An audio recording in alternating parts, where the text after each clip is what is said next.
know how to do that. Sub to the channel, Moreau Sports Media, Jordan. Afternoon. How's it going? Everything is going well. Hopefully, everything is going well. I'm gonna play this little quick little tune.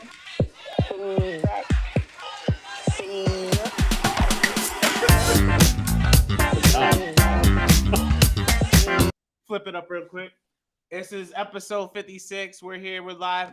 Sub to the channel, Moreau Sports Media. We are live on YouTube. We here every day, 6 o'clock ish for y'all.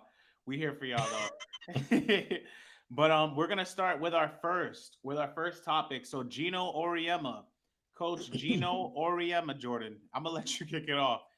Is Geno Auriemma overrated or underrated as a coach? And before you answer that, he obviously just set the NCAA record in Division One basketball for most wins ever.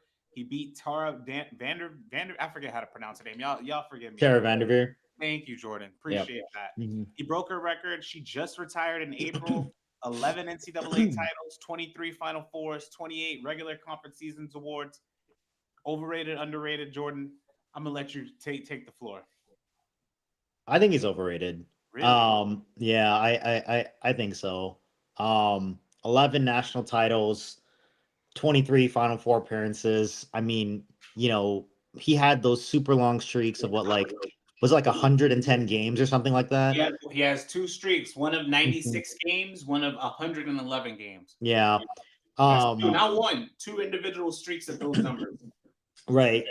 I mean, he's the greatest winner in, women's college basketball history. But when you've got, Sue Bird, Diana Taurasi, Tina Charles, Maya Moore, Brianna Stewart, and Paige Bueckers, and those are only the number one overall picks.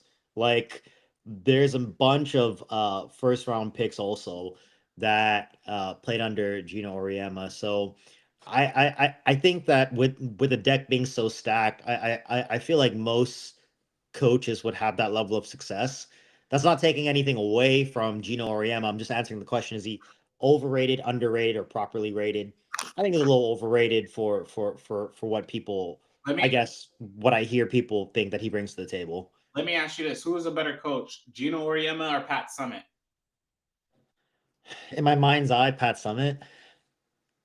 So the You? answer is Auriemma. The answer is Auriemma, and the reason why it's Auriemma is because he knocked off that dynasty. So Tennessee had a stronghold: Shamik Holdsclaw, Candace Parker, Tamika Catchings, just shutting them down. That's the end of that. Boom.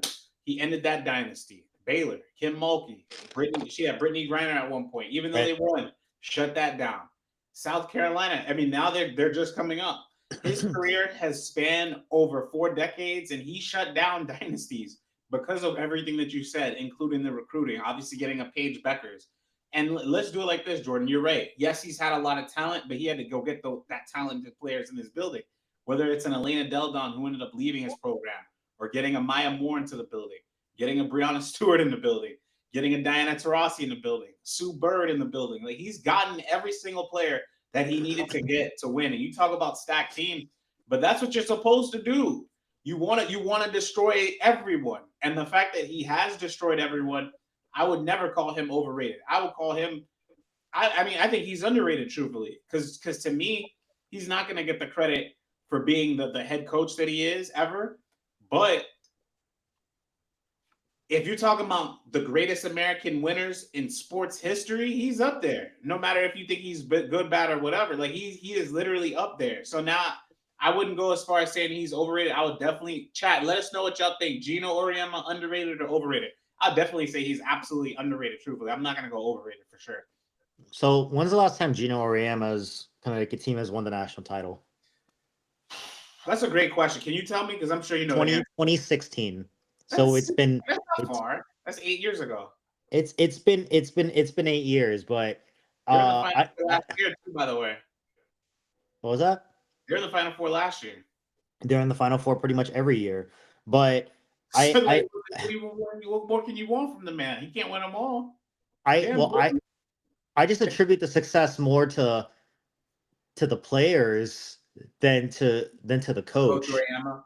Yeah. I yeah, we're literally you could have a whole kind of like GOAT, like Mount Rushmore with just Maya Moore, Brianna Stewart, Diana Taurasi, and Sue Bird. Like that. That is somebody's Mount Rushmore of the 4 greatest players ever. You know, and he got to coach all of them. You know, why? Why did he get to coach them all? Because they wanted to play for him. Why? Why? Thank you, Jordan. Why? Why do they want to play for him? They wanted to win. They wanted to win. They wanted to win. They wanted to win. Okay, Falcor put recruiting is a major part of college. It is a major part. It is. Of course. And he coached. It's a huge part. I'm not a UConn fan, but come on. Hey, the chat is flaming you, Jordan. He and the other coaches recruit those players. That's a great point, too. It's not like he's the only person that's a good point. He's not the only one trying to recruit these players to his team, and they ended up at UConn. I'm not saying that he's not like a good coach. Oh no, I'm not even saying that he is not maybe the greatest coach. He probably is with the number of wins and the number of titles. But I mean, the question is like, I guess the question comes down to like his question was, is he underrated, properly rated, or overrated? Do you think that he is properly rated as like a man that has won 11 titles? Like, would you say that he is a greater winner than Bill Russell relative to like what to like their positions? Because we're talking about like same number of championships. It's a weird framing of the argument, but for someone like Geno Auriemma, who very currently has come out and I mean he's a critic of a lot of things. So to sort of for someone to have the sorts of opinions that he has, to which must be tantamount to his a level of winning. I just don't like it when people criticize things when I feel like a lot of their success is not directly attributed to them themselves. Yeah. Does that make sense? Like, of course. So I just don't think that like what I in my head envision 11 championships worth of success, like Geno Auriemma is not like some, like, I mean, is he like Phil Jackson level? Because Phil Jackson has 11 rings. Phil Jackson, he's a better winner than Phil Jackson was. Yes, he's better. Yes, and I'm good with saying that. Yes, he's a better winner than Phil Jackson, Jordan. Yes. Okay, so you said Bill Russell. Okay, so in terms of like, because we have to compare like relatively apples to apples, which one of these 11 championship winners is the greatest in your head? Like, is it Bill Russell, Phil Jackson, or Geno Auriemma? Phil Jackson got 11 rings, Jordan. Let me not. 6 with the Bulls, 5 with the Lakers. Yeah, no, I was gonna say let me not speak too soon. Let me not speak too soon. Then, which one of the best is he? Where does he? Because we're on the highest level of success. So it's only like graded. You know what I'm saying? Obviously, going to be higher than the women's college basketball. So it's the NBA. So let me recant my statement. I take back my statement, Phil. But yeah. So Auriemma probably would fall. Okay, but how about this, Jordan? How about this? Which coach in the women's game, professional or amateur, has as many rings as Auriemma? No one. So then that means something. But who has, I don't want to say been dealt, because recruiting is an obvious like huge part of it, but like who has had the hand that Auriemma has had? Pat Summitt, John Staley. Those are two of the names that I could think of. Dawn Staley is the new coach Auriemma. I think she's gonna. I don't know if she'll break his record, but she's definitely gonna be up there with. She's on her way, but yeah. And then this is so to your point rather, they had. I'm talking about UConn. They had a monopoly in women's college basketball after they got Taurasi, because it's like everybody wanted to go play at UConn, and then they kind of to my point, he took that and he made sure he milked. He took every single pause. He got every single. I agree with that. Every single drop of water out the sponge. I will agree with that. And one thing in Geno's favor is that I think the style of championship he has to win is very different than the other two people I named, because he has to win like every single game. Yeah, he can't lose a single game. He has to win every single game, which is probably more difficult than what the other two had to do. But I mean, that's kind of the level at which we're operating here, you know. So for that reason, I think he's a little bit overrated, but that's just my opinion. And I mean, again, I don't blame y'all. Chat. Let us know what y'all think. Coach Auriemma, underrated, overrated, or I guess properly rated. Some of these questions or comments rather. He said, "Oh look, a deli meat." Pat, he means Pat Summit, and that's the only one that could kind of compare. Dawn hasn't passed him yet. I agree, Dawn hasn't passed him yet. I think she is the new coach Auriemma, though, truthfully. So Auriemma didn't get handed this. He and CD built it from nothing. It's huge facts, Jordan. It's big facts. A lot more teams do, bro. Watch the documentary. UConn. I'm telling you, I know Jordan. I mean, Jordan. I'm rating him properly, Blackheart.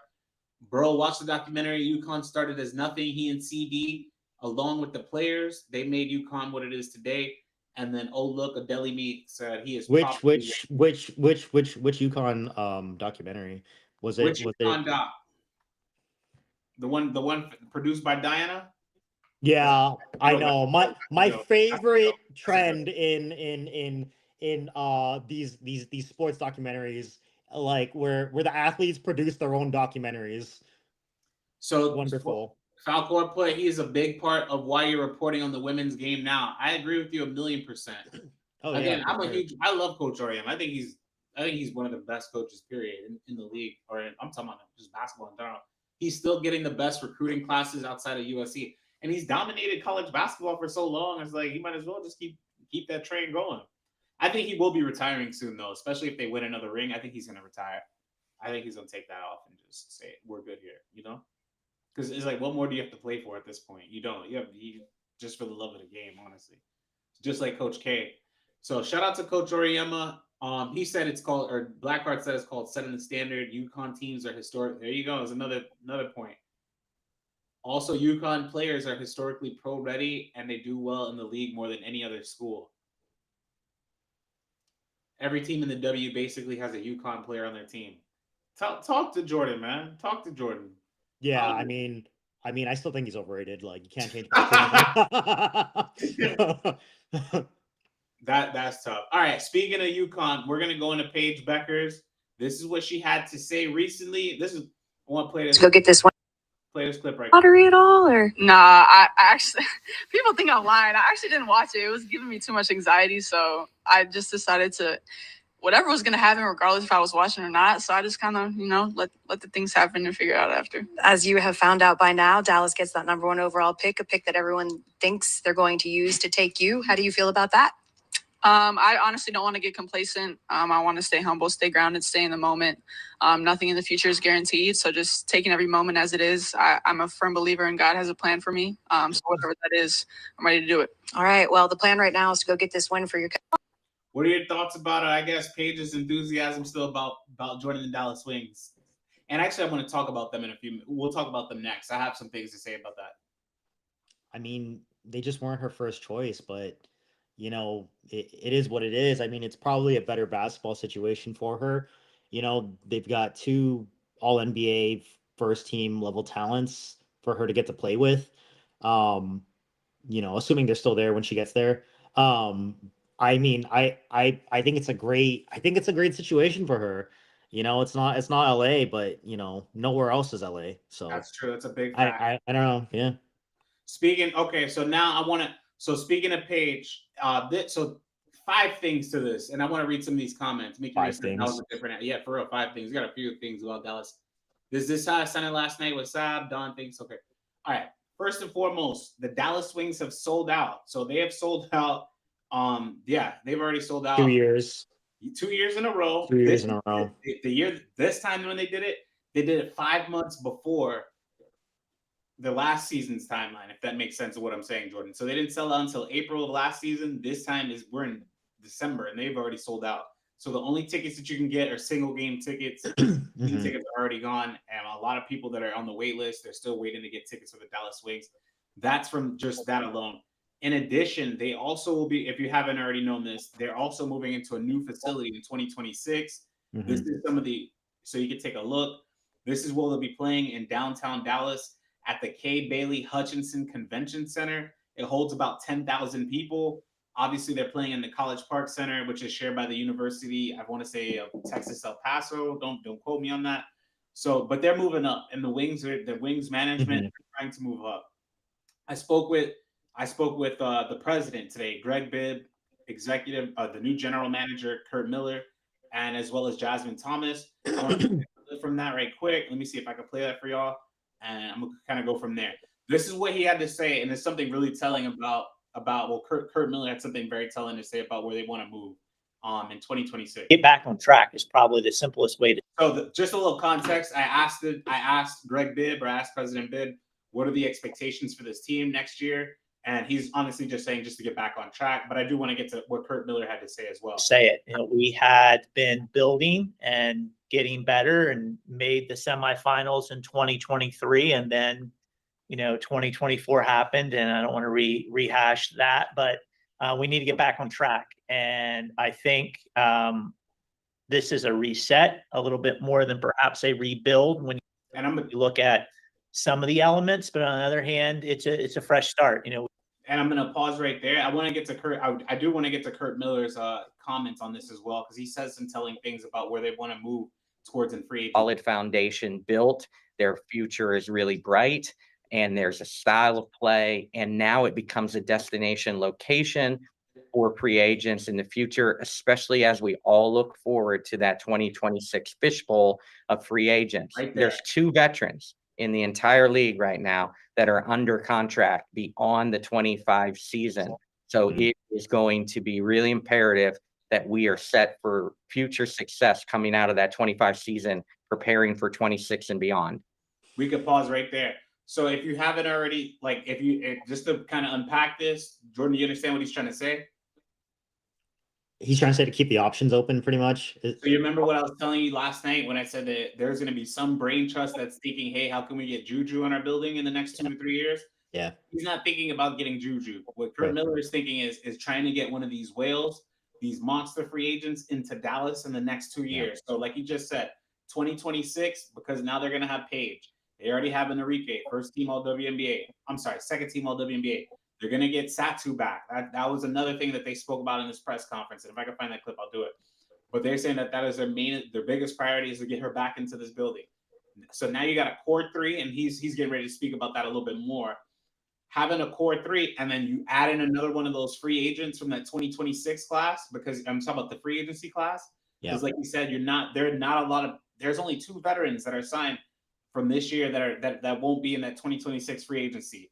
Asia Wilson, Jackie Young, Aaliyah Boston, Ryan Howard, Kalia Copper. Like, you name the player, they're most likely a free agent in the WNBA in 2026. They want to get at least one of those players into their building because they already have this core. What are your thoughts about that, though? I want to hear what you had to say, if you had any suggestions or thoughts about that. I mean, that's probably the direction they're going to have to go in, right? When you think about it, because it's like, assuming, they draft Paige, everything goes well, and she makes her way into Dallas, they're not going to have a high draft pick probably the next year, right? Because, I mean, we both kind of assume they're going to be quasi-successful, make the playoffs at least, right? Yes. So, like, the better you do, the worse your draft pick is. They're probably going to have to build through free agency. So, I mean, and it just so happens that they're going to have all this flexibility to pick someone up in free agency. I mean, it'll be interesting to see who they end up getting. I agree. And again, you have a lot of free agents that are on the might end up getting Asia Wilson. They need a 4, and then they already have. Yeah, it wouldn't. Surprise. I'm not saying she's leaving because it's just her. Las Vegas is her place anyway. But who knows? You never know what may happen next year in the next 2 years. So, shout out to the Dallas Wings. Kurt Miller is he's really trying to change this team up. Riverdance said Indiana and Dallas will be fighting over the same free agents. What do you think about that? I mean, it depends on who they're. I mean, they're probably right. Like, everybody's fighting over the same free agents. Right. So yeah. Well, I'll say this to her point: Washington's not fighting over the same free agents as Dallas and Indiana. Yeah, because they can't get anybody. No, I mean, I don't know. I'm saying free agents are going to want to run to like one of the worst teams in the league, and so they can't get anybody. Is what you're trying to say? Huh?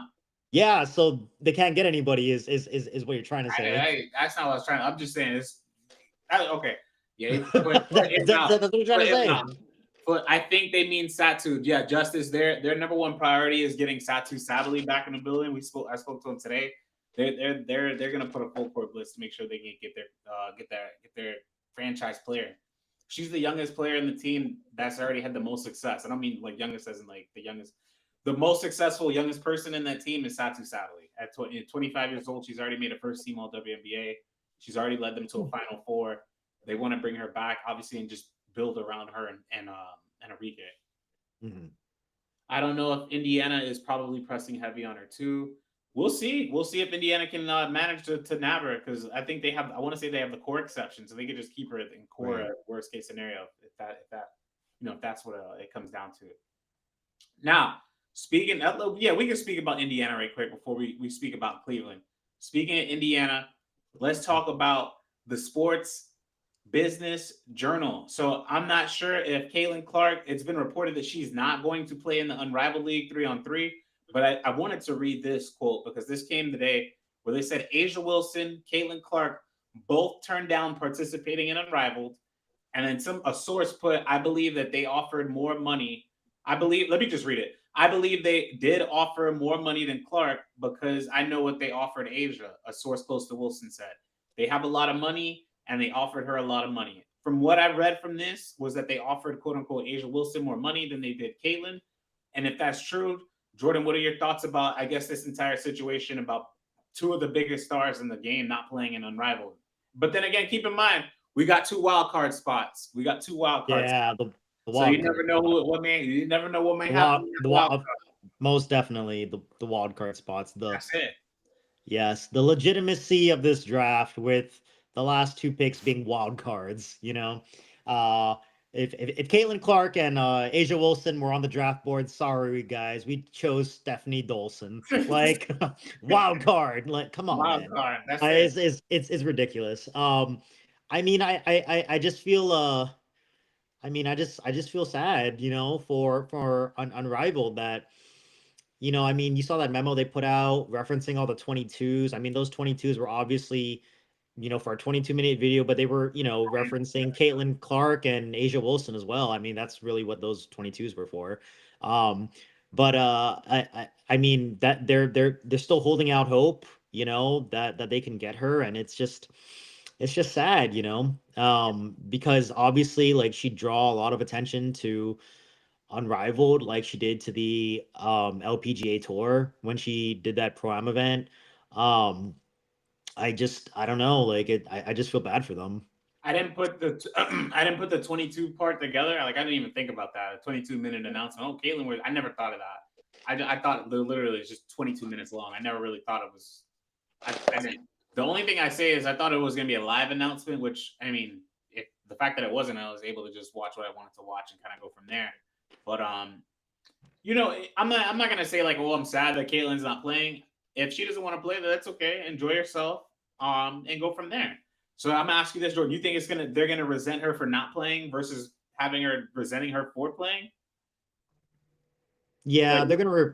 There's probably gonna be resentment for her not playing. I mean, because I mean,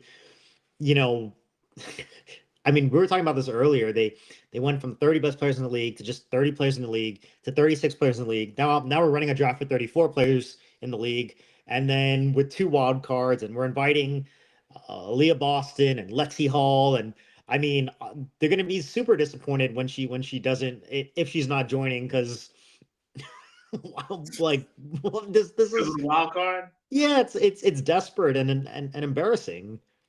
Okay, good. So I don't think that they resent it for her. Even Unrivaled management and sponsors spoke about it on podcasts. And then somebody put Asia don't move the needle. I'm waiting until a little bit. Ravar, I'm right with you. I'm waiting until the 2 wild card spots are revealed to confirm anything. I'm not willing to just say, oh, this is a wrap. You never know. This could be a ruse. I have no clue. But what I will say is the Unrivaled pre-sale tickets are doing well. They're selling well. But if Caitlin Clark was a wild card or Asia Wilson was a wild card, doesn't that sort of undermine the legitimacy of this like fantasy draft? Because if you have Asia Wilson on the board and you don't know it, wouldn't you be like, what the heck? Like, come on, man. this doesn't make any sense. That's why you Like, gotta draft wait, the wild card. You gotta wait a just pick the second. wild card pick Wait a then. second. You're telling me I could have had Caitlin Clark, but I didn't know she was there because it was just wild card? Like, this is so ridiculous, man. Come on. Nah, you sound like a bitter GM. I'm not a bitter GM, but like, what kind of draft do you not know who's on the board? Like, And the first pick of the NFL draft, we select the wild card. is it Tom Brady or Zach Wilson? I don't know, a wild card. Like, Wild card. That's who it's at. It's the wild card. so Sabrina is stupid. they put Sabrina as an option. I have no clue. She might be coming back from her UCL. Like she wants to. Yeah. Phoenix said they treated her so bad. Why join that league? Can you answer? Do you feel like they treated her bad this season? You feel So like they treated her bad? Why do you, Phoenix? Why do you say that? And why? So- I want to ask what do you think about that? So I've talked about this a little bit. I mean, I think that's sort of like the underlying issue that kind of gets buried, right? It's like, you know, a lot of people don't want to acknowledge that, you know, we watch the league mostly for Caitlin Clark, and we need her presence in Unrivaled, you know, to act as leverage in the CBA negotiations. And, you know, they're obviously, I mean, like they're offering her as much money, if not more, than Asia Wilson. Like they clearly want her in the league more than anybody else, so much so that they'll invite Aaliyah Boston and Lexi Hall, these late adds to the Unrivaled roster. And like there's obviously a desperate attempt to get her to play, you know. I mean, but like she was But you- invited to Team USA. I mean, there's a million reasons that we don't really need to rehash anymore, but in general, I agree with the sentiment. Okay, cool. I don't know if she was treated bad by players though. I wouldn't say. I mean, like bad. I don't know if I'd go far as that. I mean, yeah, there might have been like a lot of disdain or hey, this person is overhyped and I want to show him who the hell I am versus you know she needs to show me like that was I know that was the attitude from like certain players. Hey, you need to show me what else is it that you can do on this court, and are you really that good? And that's why I love CC because she's like, yeah, I am that good, and I'm gonna shut you up. And I don't know if it's more so like I mean, some of it might be jealousy, of course, but or more so of just like competitive fuel versus like, hey, you got to show me. You know what I'm saying? Like you're in the league now, you're a rookie, and everybody's looking at you, but you need to show me what it is that everybody's. You know what I'm saying? Like, what is it that show me? You got to show me that you are who we say you are. You know, and who I think she is, right? I call her Beatrix Kiddo because I'm like, or Thanos, right? Because that's the bride from Kill Bill. She got a death list. Like she's gonna check off everybody that kind of slighted her, Diana Taurasi or whomever, right? Boom, check. We're gonna get this one knocked off. Or who Cheryl Reed, boom, we're gonna get this one knocked off, or whoever. Like, I don't know if it's more so like they treated her bad. Now, I know that there was like a lot of animosity, as you can see, like some of the flagrant fouls in this series. She had the most. I mean, she had like a third of the flagrant fouls put on her. I mean, I guess they pick up every rookie full court. You know, I mean, every but you single should. play the whole Okay, season. Jordan, I'm gonna stop you right there. Caitlin Clark is a great player, correct? Yes. So why wouldn't you pick her up full court? Why wouldn't you, Jimbar? Yes. Why would you not pick her up full court if she's a great player? You should pick up every player full court if you have the No, energy. but she is the transcendent. She's the transcendent star. Do we not both agree that she's generational, once in a lifetime type of player, right? So if you think she's that good, why wouldn't you hold pick on? her up full court? Hold on. Listen, we're both professionals. We both know what's on the border of like going all out of like what's acceptable and what's not. Come on, man. That's like saying like everyone gives full court. That's not unacceptable. I'm not saying that it's unacceptable, but like what I'm trying to say is like they're giving maximum effort every play on her. Everybody should do everything, Jambari, but nobody does everything all the time. Do it or she's gonna fry you, and she still will fry you. Like she's that good to where you have to pick her up full court. She is that good. So like, it's really that simple, honestly.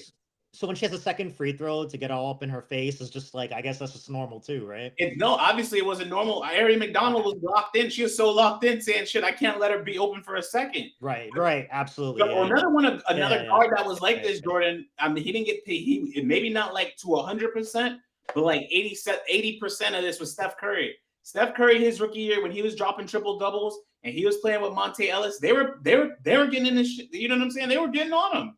And like it's because they knew who he was, watching him from college. And it's like they're not gonna just let him come into the league and just do what he did, even though he's Steph Curry, even though she's Caitlin Clark, she's gonna do what she does. But I think it's a sign of respect. The fact that and I know it's a sign of respect if you're, hey, my competitor is playing. Now this is where it gets a little crazy, where you're in an all-star game, Kelsey Plum, and you picking her up full court. You know what I'm saying? Where this is an all-star game, but I do ironic because I feel like they treated her pretty well in the all-star game. Like, I mean, she just didn't make a shot, but that's so ironic that you're saying that. But yes, that is a little strange. They're not trying to wind up on the wrong side of an ESPN highlight. Bro saying playing hard is jealousy. Did Phoenix play basketball? What's wrong with pressing full court? Let me see. She does talk mad shit, of course, and that's cool. I love it. It's rookie treatment. It's a sign of respect. Asia had a black eye. That's a great point, Cole. Asia had a black eye, busted lip, and a black. That's right. I was at that game. Well, no, I wasn't at that game. But yes, I did see that when she had the 53-point game against Dallas. Like they're gonna compete. These women are gonna compete. They're not gonna want now. Some of the again. I'm not saying that all players were like playing overly aggressive and playing like decently. Like, hey, some players punching her in the mouth or whatever, with the flagrant fouls. Like that part I understand. But the picking up a full court, you should be picking her up full court. Listen, I'm not talking about eye pokes or any of these things. I'm talking about like extra effort being exerted on her. Like you know what I'm saying? It's like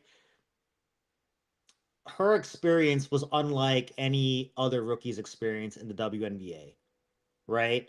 Like you can't tell me that there was extra effort exerted to make her first year more difficult. I think everybody kind of agrees with this, so I'm not saying anything new, but like the number of flagrant fouls, all I'm saying is that there is legitimacy to what Phoenix was saying, and to take it back to the real point, which is now they're begging her to join Unrivaled in these, which is just leverage for the CBA negotiations. I mean, that is, I'm not saying Caitlin is not joining to spite them, but I mean, it is an interesting turn of events, is what I'm trying to say. I mean, of course it is. So I feel like, again, you have, I think I honestly don't see like outside of the flagrant fouls, which the referees I feel like did her a disservice this season when they weren't calling flagrant fouls. Hey, like Dejanay Carrington poking her in the eye, obviously I think that was incidental, but I'm like, just call the flagrant or just and move on. And then like some of the other ones where it was more intentional, where somebody's getting hip checked out of bounds, right, and the ball's not even in play. I'm like, okay, call the flagrant and move on. So some of the plays, I agree with you, Jordan, where it's like, okay, you could see some players have some type of disdain or whatever for her. And that's normal in any league. Every player is not going to like you in any single league. You know what I'm saying? They hated Alex Rodriguez when he came in, Ken Griffey Jr., LeBron James. LeBron James broke his nose going to the rim. Somebody busted, I forget, Dikembe Mutombo busted his nose and he forced him to wear a mask. So it's not like again, you're going to play hard, especially if you have this transcendent talent coming into any professional league, and you're saying, no, you got to really show me that you are who they saying you are. And like, she's coming into the league, breaking the all-time scoring record in college. I'm like, and this is the other thing, Jordan, to this. I said this from the beginning of the season, because they're picking her up full court on game one, like dribble one, tip off one, game one. Dejanay Carrington was all up on her. And I was like, good. I said, because what y'all gonna end up doing is making her a better player. That's it. And it did. And to your point, I don't think that there's, outside of Candace Parker and maybe a few other rookies in the league, Yolanda Griffith, there hasn't been another, especially at the guard position, there hasn't been a player of her caliber coming into this league at this point. So it's like, if you see that this person is here, we got to do everything we can to make you uncomfortable and to win this game. And we got to make you look like, dog water. Like, I'm not trying to let you embarrass us. Like, that's kind of my whole sentiment on that. Alyssa Thomas did the worst for me. She did all that yapping and nobody cares for her. So better. Do you think they're gonna pick up? She's the most violent. Do you think they're picking up Paige full court next season? Probably not. She's part of the culture. Pick up Paige full court next season, Jordan. They're gonna pick her up full court. Yeah, you could put that in the bank. They're picking her up full court next season. Not to the extent that Caitlin did. I mean, because she's not as good.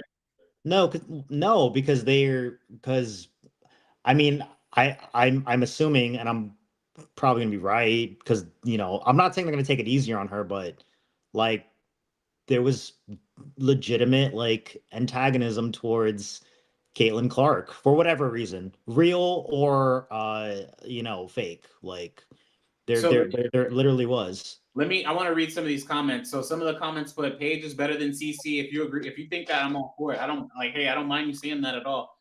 They put their goal is to prop up Paige. And I think what I don't know how to pronounce your name. I'm gonna just call you Lay. What Lay is trying to say is I guess they're gonna take it easier on Paige because they want Paige to look better than Caitlin. Do you believe athletes are thinking like this, Jordan?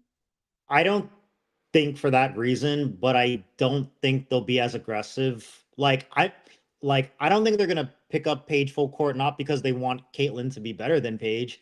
I just think they're not like there's not that level of aggression towards Paige because they like Paige, for multiple reasons. I mean, yeah. If I hope the WNBA is not a league where we say, hey, you could score 20 because we like you. Like what? That's not why I'm watching the game. I hope or we're not gonna. I want them to say we're gonna stop you and do what you can. Like I don't want to watch basketball where they're just letting somebody score. That's ridiculous. I don't, and I'm happy. And I said it from Jump Street. I'm happy that they're playing her like this because you're only gonna make her a better player. And it made her a better player. She's a top 4 MVP candidate in her rookie. I mean, that's a really constructive way of looking at it. Like it is going to make her better. How else are you going to take it? Like you're going to cry about it? They're going to pick you up full court. What are you going to do about it to get better as a player?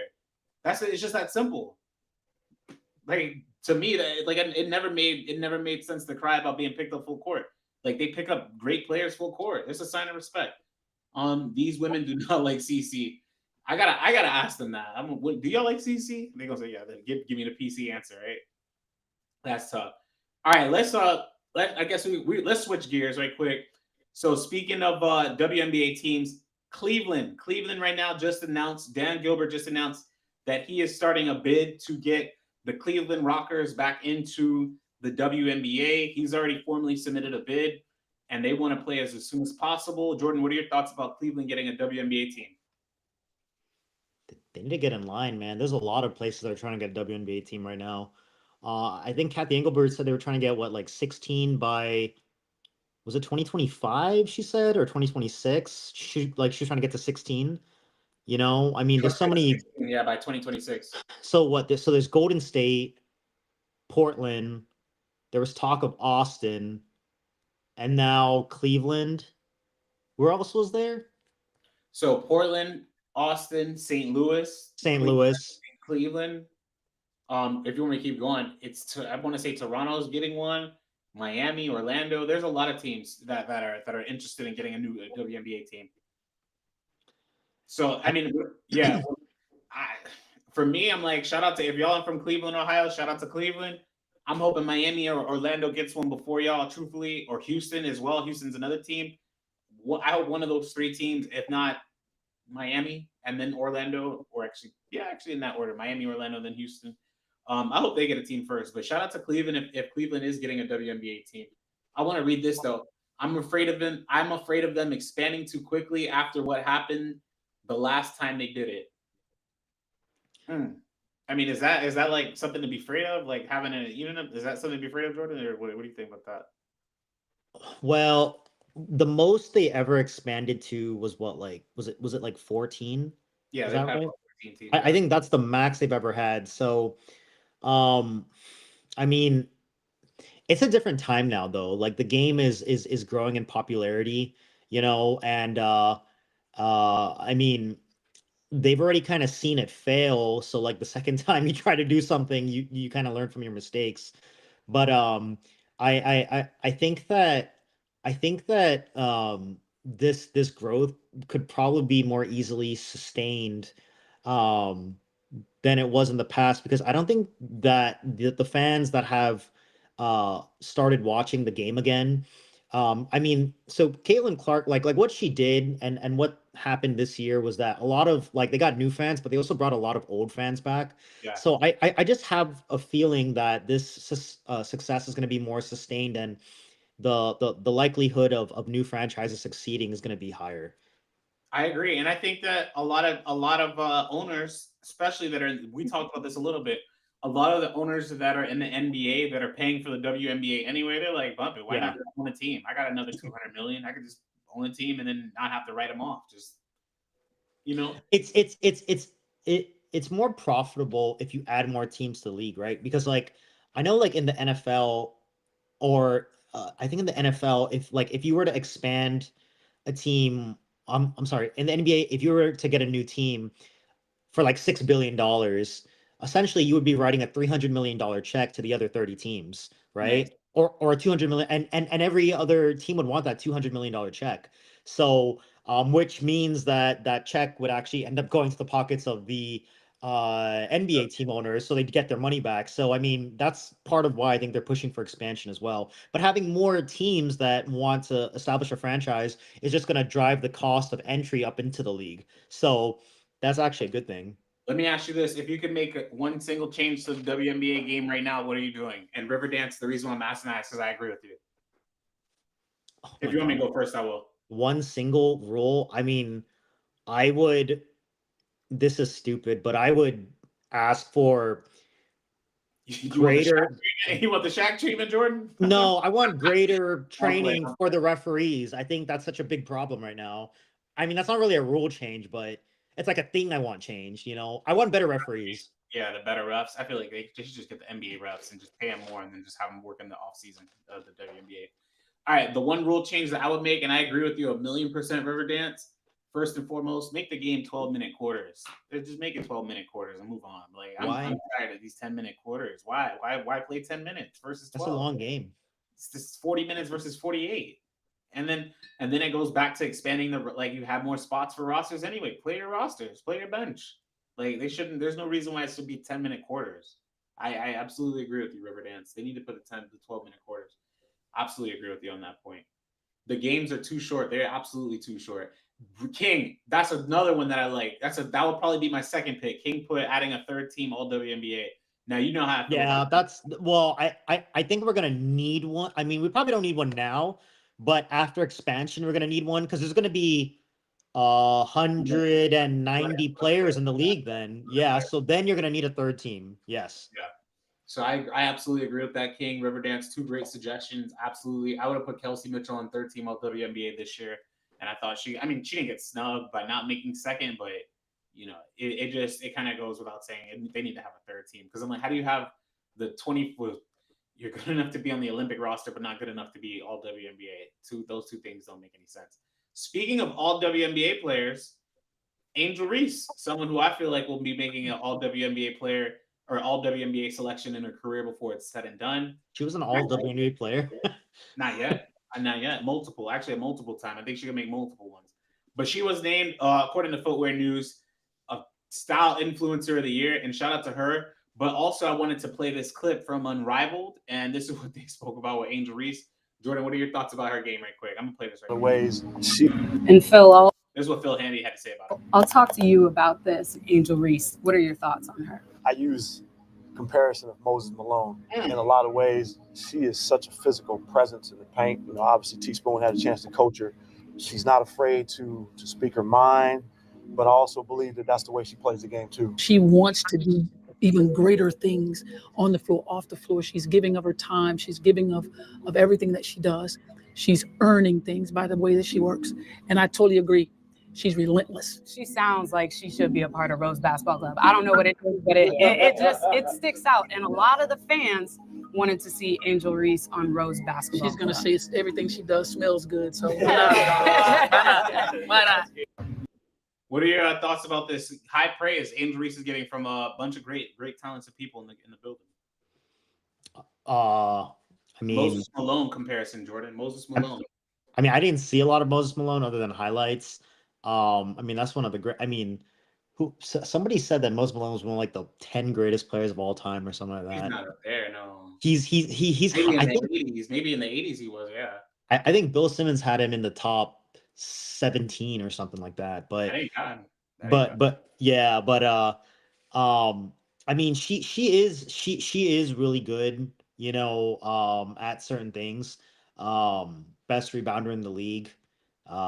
You know, she hasn't reached her potential yet. So At all. I mean, there's a lot of good things to like about Angel Reese, you know, if she's on your team.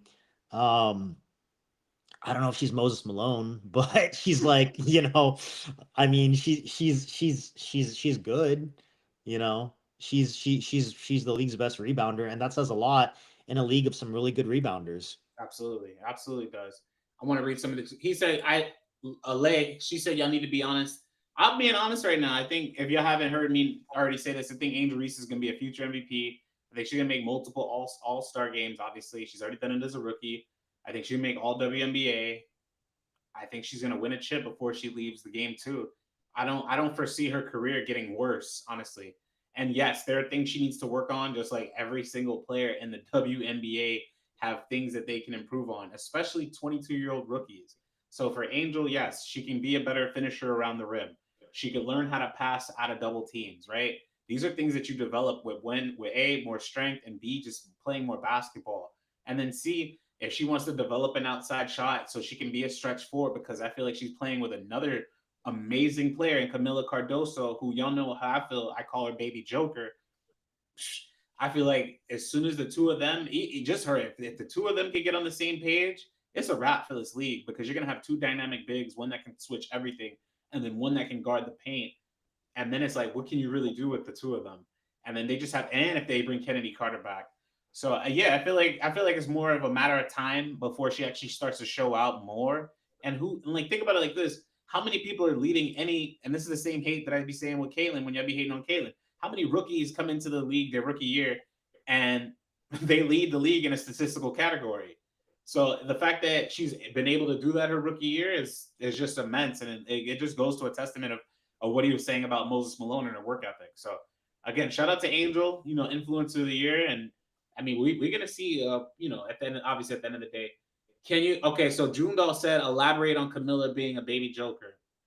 I think Camila Cardoso has the ability to do a lot of things on the floor. I do. Why are you laughing, Jordan? I do. I feel like because go ahead. Good. I'm not laughing at you. I'm laughing at. I'm also reading the comments, and someone was like comparing CC to Angel is egregious. It was Idale. Yeah, I'm just calling her Lay. I don't know how to pronounce your name, Mama, so I'm just calling you Lay for right now. All right. So this is her shot chart. Go. What were you saying? If you have more to you, please. No, it's just funny because no. Go ahead. I'm listening. Okay. No. So pulling up her shot chart, there she has a lot of things. What it reminds me of with Camila and Angel right now is when they had Nicola and they had Joker playing for the Nuggets at the same time. Now I wouldn't get rid of. I didn't like them getting rid of Nicola. I'm sorry, getting rid of Jusuf Nurkic rather. But I feel like, but the problem was they didn't have spacing. So you're gonna have to have two of these bigs that are gonna have to provide spacing. Camila right now is a decent shooter. She's shooting 41% from 3 feet to 10 feet. That's decent enough for a big. That's impressive. Almost 40%. So her shot chart, it tells you that she has a lot of room to grow. And again, 16 feet to the 3-point line. She took 5 attempts and shot 80%. So you already know right there, that's something you can kind of tap into. She already has a great feel for the game defensively. Defensively is leaps and bounds compared to her and Joker. So you could just scratch that. But offensively, I feel like she just needs to grow. She already has great passing. She has great touch, and she can finish around the rim, as you can see, at 56% of her shots that have gone in. She has to obviously work on her jump shot, but I don't need her shooting 40, 50 jump shots, you know what I'm saying, in a season. So I feel like for Camila, she's agile. So for her size, she can move, and she can bring up the ball. She could play at the high post. There is a lot of room for improvement for Camila. And I feel like her ceiling is especially on the offensive end, is that of Nikola Jokic. I'm not saying she's going to be as good as him, which is why I call her Baby Joker. But I think there's a lot. I think you should stop comparing her to Jokic. Everybody says that. I'm not going to. That's crazy. I'm not going to. Just compare her to someone else, So who would you compare it to then? I'm not going to stop though. So you tell me, who would you give her the nod to then? Just start calling her baby Al Jefferson or something, Hey, Al Jefferson's not bad. Al Jefferson plays like Joker, but he's just not obviously not as offensively skilled. So, but Pete, baby Al. That's funny. All right, now we're gonna shift gears again. The Los Angeles Sparks announced their new head coach. They had their press conference with Lynn Roberts. Here's the GM, Regan Peasley. De'Ara Kahambi was in the building. I want to say that's Ray Burrell and Cameron Brink was also in the building in attendance. I have some comments to play from this, Jordan. I do have some clips to play from this presser. So I do want to kind of get to it, but I want to make sure that it's the right clip, the right sound. But rather before we're just gonna hold off on the clip from them. One of the things that I took away, actually, if I'll go first, Jordan. One of the things that I took away from this press conference is, and if you don't know, Lynn Roberts wants to shoot a lot of threes. She's a former player. She is very analytically savvy when it comes to basketball. Her Utah team. So I want to say Howard Megdal of the PWBA. He spoke about Coach Roberts today when he said the NCAA, one of the highest stats that let's just say that they're going to shoot a lot of threes. So 80% of her Utah teams were either shooting threes or they were getting layups. And that's something that she wants to replicate in the WNBA with the Los Angeles Sparks. So she talks about having points per possession and points per shot attempt. She's analytically savvy, Jordan. So this is my type of coach. When I was listening to her talk, I was like, okay, the Sparks might have got something here. Really, I was thinking that. And she said, why wouldn't she want to coach the Los Angeles Sparks? That was one of the first things. So she's really excited about taking this job. And the fact that she has a basketball mind, for me, I'm just like, they got somebody here. So we'll see how that kind of translates. Obviously, one of their best players, Rickea Jackson, is a mid-range shooter, knockdown mid-range shooter. So, but then there's something I told her too. She's gonna have to start shooting more threes, especially because I know she's capable of doing it. But she wants to move this Los Angeles Sparks team forward and move them to a better standing. I mean, I guess what are your thoughts about the hire? I mean, I'm trying to find some more stats about Lynn Roberts right here. Here we go. Actually, before you go, Jordan, let me read this right quick. Yeah. So it said, the past 3 seasons, Roberts' teams have displayed historic efficiency, ranking number 1 in the nation in field goal attempts from beyond the three-point line and at the rim, 2nd in offensive and overall offensive rating, 3rd in effective field goal percentage. Collectively, these squads rank 5th amongst all Division I schools in three-pointers made across the last 3 campaigns. In 2023-24, Roberts' Utes shot 95% of their shots from beyond the arc, at the rim, or in the paint. Her team attempted just 5% of their opportunities from the less efficient mid-range area, much more efficient than the 17% frequency that the WNBA teams average. Jordan, this is a coach's coach. Like if you like shooting threes, this is how. What are your thoughts about that?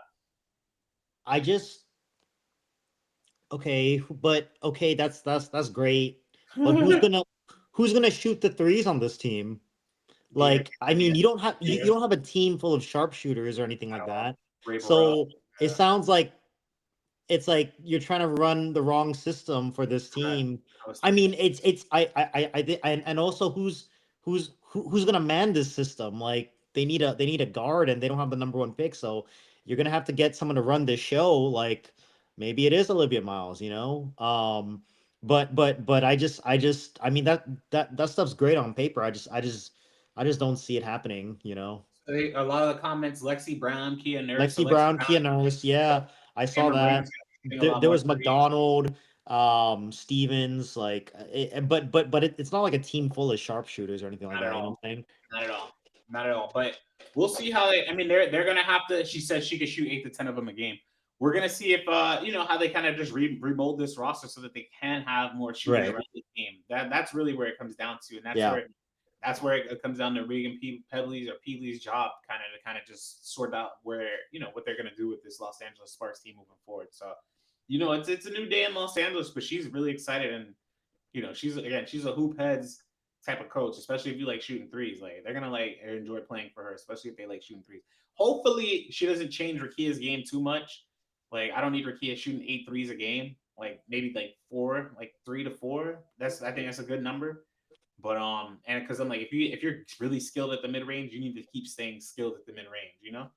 Like even though it may be a less efficient shot, you don't want to change up somebody's game too much to the point where they're just jacking up threes because hey, it's a 3-pointer versus 2. It would have been a good system for the Fever. it would have been an amazing system for the Fever. Honestly, Yeah. that would have been the type of coach you would have as either as an AC or as Yeah. a head coach as well. I was thinking that. I Yep. was like, that would be the coach that Yeah. Indiana would probably want. Yep. You know, they obviously wanted to play more defense, but Indiana would have done really well under Lynn Roberts, truthfully. So, and then another thing and it's funny, somebody asked who is the Dallas Wings hiring as a coach. I have no clue yet, but the GM of the Los Angeles Sparks said this today. She's like, there's still a lot of people that are in the talent pool for coaching. Like, so she said, just keep an eye out. So they just keep. I have no clue who they're thinking about bringing in, but we're gonna talk. Is it you? Did you already meet with the Wings? Yeah, right. Speaking of better, I was about to say. Okay, let me just put this up right quick. All right, so speaking of the Wings, Dallas Wings, and this I guess will be one of our last topics. We got one more after this.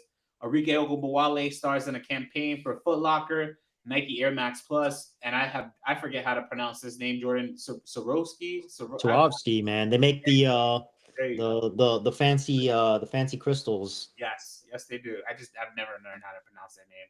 But yeah, so here she is, picture with the Air Maxes. Just thought this was really dope. So shout out to Enrique Ogunbowale. A lot of people have been hating on her unnecessarily, but I thought this was just really dope to see. Let me read some of these comments. And then the last thing I wanted to say is this, or the last thing I want to talk about was this. Juju Watkins. This was quoted by, actually just read this. This picture of Juju Watkins, you could be looking at a future MVP winner. She's going to carry a franchise. Besides Kaylin, she is definitely the next most exciting prospect. That's the one that you are waiting for. Juju, Jordan, do you feel like Juju Watkins will be a multiple-time MVP winner when she reaches the WNBA, rather? Yes. Do you feel like she'll be better than Kaylin? It's a different type of player, but maybe, you know, this girl's got all the talent in the world, man. She is, probably gonna be the number 1 overall pick. Probably gonna set a bunch of records when she gets to the league. She's incredible. She's a can't miss. I mean, I could see teams tanking for her. So now I have a better question. If you were, let's just hypothetical. Let's assume you had a draft with Kaylin. Actually, I'm gonna just exclude Kaylin because I think you're gonna say Kaylin. Let's say if Juju Watkins were eligible to go to the draft right now, is she going above or before or after Paige?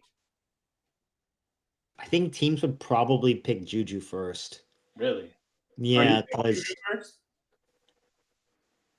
I would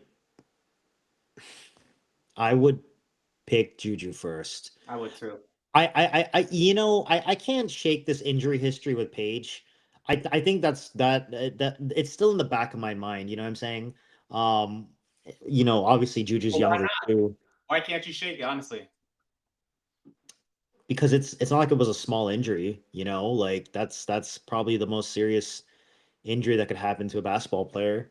So any sort of knee injury or anything like that. But let me ask you this though. So, but since she's had that, because I hear a lot of people say, "Oh, Paige is this and that," and she's injury prone. My thing is this, and my fault, Katie. I meant to say true. When it comes to especially a lot of women athletes, she's a below the rim player. Paige Bueckers is, right? So it's not like her ACL injury is gonna stop her from dunking. She was never dunking in the, you know what I'm saying? So like that part's already eliminated anyway. So now you just need to come back from your ACL injury, and she hasn't missed a step at all. She's still efficient, wildly efficient. She still can handle the ball. I don't think she's lost much from being hurt. I mean, she might have lost some athleticism, but that's just, it just made her more efficient, knowing what she kind of lacks in athleticism. She's making up for with basketball IQ.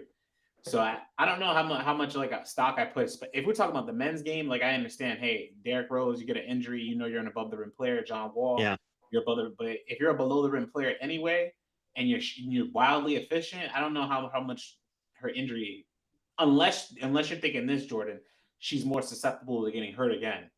Well, there is that also. I mean, I've got a lot of thoughts about this, but like there's always the chance of re-injuring.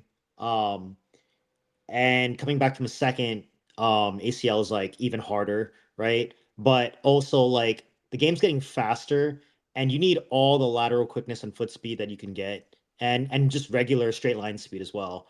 So I mean, it's just, I mean, I just much rather have a player that is a can't miss prospect that didn't have a major injury, you know? I mean, I've always felt like this is a personal take as like someone in the medical field that like I've always this sounds crazy, but I've always felt like an ACL, one of these types of injuries is almost like it's almost like a compliment because because like I've heard that like if you're not explosive enough, it's very challenging to tear your ACL if you're unathletic. Like I would never be, bro. It's like I would never be able to tear an ACL. I've torn an ACL.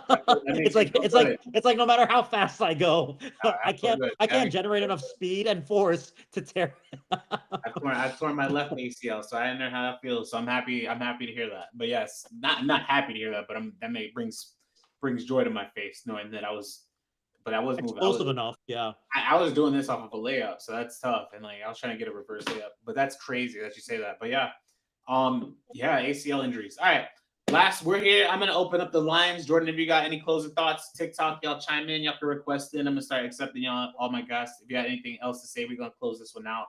It's episode 56. Y'all sub to the channel, Moreau Sports Media. We live every time on 6 o'clock. Moreau Sports Media. Go on YouTube. Y'all sub to the channel. But Jordan, if you got any closing thoughts. Maybe we're the 2 wild cards. Unrivaled.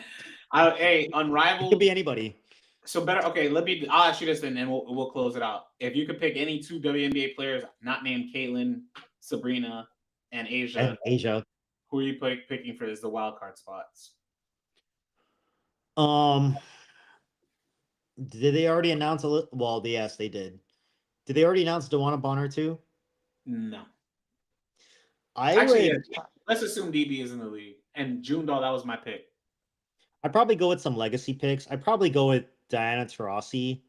Nice. And I'd probably go with is Tina Charles in it? No.